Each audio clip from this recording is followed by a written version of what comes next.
ഇപ്പോൾ ഹൈറിച്ച് ചേർന്ന കുറേ പേർ നടൻ സുരേഷ് ഗോപിയുടെ നമ്പർ തിരക്കി നടക്കുന്നുണ്ട്. അദ്ദേഹം പൈസ തിരിച്ചു തരും എന്നൊക്കെയാണ് അവർ പറയുന്നത്. ഹൈറിച്ച് എന്ന ഊടായ്പ കമ്പനിയുടെ സാമ്പത്തിക തട്ടിപ്പുകൾ പോലീസ് കൊടുത്ത റിപ്പോർട്ടിലൂടെ പുറത്തു വന്ന ശേഷം കാര്യങ്ങൾ ആകെ മാറി മറിഞ്ഞിട്ടുണ്ട്. അതോടെ ഇത്രയും നാൾ പലതരത്തിലുള്ള കള്ളങ്ങൾ പറഞ്ഞും പല രീതിയിലുള്ള വ്യാജരേഖകൾ കാണിച്ചും പണം നിക്ഷേപിച്ചവരെ പറ്റിച്ചിരുന്ന ലീഡർമാർക്ക് ഉത്തരമില്ലാതായിരിക്കുകയാണ്.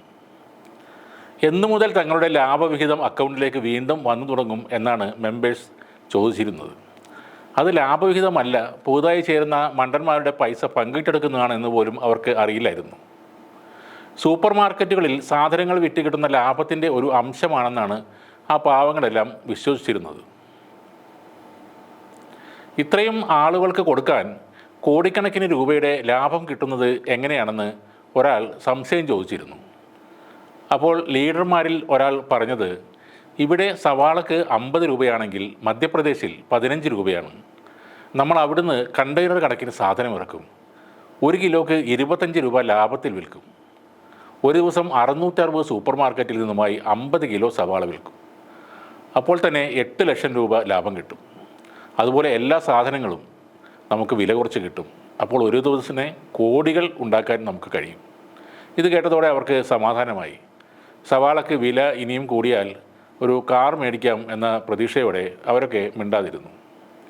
പിന്നീട് 2 ആഴ്ച കഴിഞ്ഞിട്ടും പൈസ കിട്ടാതായതോടെ ചിലരൊക്കെ വീണ്ടും ചോദിച്ചു തുടങ്ങി. വീണ്ടും നമ്മൾ കേസ് നടത്തുകയാണ്, നാളെ തീരും, വക്കീലിനെ മാറ്റി, ഡൽഹിയിൽ നിന്ന് കൊടികെട്ടിയ വക്കീൽ വരുന്നു എന്നൊക്കെ പറഞ്ഞ് അവരെ സമാധാനിപ്പിച്ച് നിർത്തി. ഇന്നലെ പോലീസ് റിപ്പോർട്ട് വന്നതോടെ വീണ്ടും പ്രശ്നമായി. ഇത്രയും നാൾ ഹൈറിച്ച് എന്ന കമ്പനിയെക്കുറിച്ച് കേൾക്കാത്ത പ്രമുഖ ചാനലുകളും വാർത്ത കൊടുത്തതോടെ ആളുകൾ ശരിക്കും പരിഭ്രാന്തിയിലായി. അപ്പോഴാണ് അവർ HR OTT എന്നൊക്കെ അടിച്ചു വച്ച് പ്രതാപൻ സാറിൻ്റെയും ശ്രീരാം മാഡത്തിൻ്റെയും കൂടെ നിൽക്കുന്ന സുരേഷ് ഗോപിയുടെ ഫോട്ടോ കണ്ടത്. ആരോ ഒരാൾ ചോദിച്ചു, സുരേഷ് ഗോപി സാർ വിചാരിച്ചാൽ നമ്മളുടെ പണം തിരികെ കിട്ടില്ലേ? അദ്ദേഹം നമ്മുടെ OTTയിൽ നമ്മുടെ കൂടെ ഉള്ള ആളല്ലേ? എങ്ങനെയെങ്കിലും ഇതിൽ നിന്നും തലയൂരാൻ നടന്ന ലീഡർമാർക്ക് അതൊരു പിടിവള്ളിയായി. വാട്സപ്പ് ഗ്രൂപ്പൊക്കെ അഡ്മിൻ ഓൺലി കമൻ്റ് ആക്കിയിട്ട് കോട്ടൊക്കെ ഊരിവെച്ച് അവർ നൈസായിട്ട് മുങ്ങി. ഇപ്പോൾ കുറേ പേർ ഹൈറിച്ചിലെ മെമ്പർമാർ സുരേഷ് ഗോപിയെ വിളിച്ച് കാശ് ചോദിക്കാൻ നടക്കുന്നു എന്നാണ് അറിയുന്നത്. ഒരു കാര്യം ഹൈറിച്ചിലെ പണം പോയ മെമ്പർമാരുടെ അറിവിലേക്കായി പറയുകയാണ്. സുരേഷ് ഗോപി മിമിക്രിക്കാരുടെ സംഘടനയുമായി ബന്ധപ്പെട്ട ആളാണ്. അവരുടെ സംഘടന രൂപീകരിക്കുമ്പോൾ തന്നെ അദ്ദേഹം നല്ലൊരു തുക സംഭാവന കൊടുക്കുകയും ചെയ്തിരുന്നു. അവരുടെ ഒരു രക്ഷാധികാരി എന്ന നിലയിലാണ് അദ്ദേഹത്തെ ഇപ്പോൾ കാണുന്നത്. ഈ പൂട്ടാൻ പോകുന്ന പ്ലാറ്റ്ഫോമിൽ ജോക്ക് പോട്ട് എന്നൊരു ഷോ മിമിക്രിക്കാർ ചെയ്യുന്നതിൻ്റെ ഭാഗമായിട്ടാണ് അദ്ദേഹം വന്നത്. അല്ലാതെ അങ്ങോർക്ക് ഈ തട്ടിപ്പിൽ ഒരു പങ്കുമില്ല, കമ്പനിയിൽ ഷെയറുമില്ല. അടുത്ത ആഴ്ച സുരേഷ് ഗോപിയുടെ മകളുടെ കല്യാണമാണ്.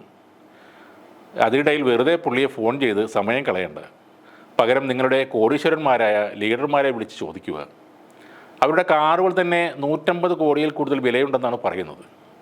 അതിൽ കുറച്ച് വിറ്റിട്ടായാലും നിങ്ങൾക്ക് 10,000 രൂപയെങ്കിലും കിട്ടുമെങ്കിൽ ഭാഗ്യമെന്ന് കരുതിയാൽ മതി. ജയ് ഹൈറിച്ച്, ജയ് പ്രതാപൻ സാർ, ജയ് ശ്രീരാം മാഡം.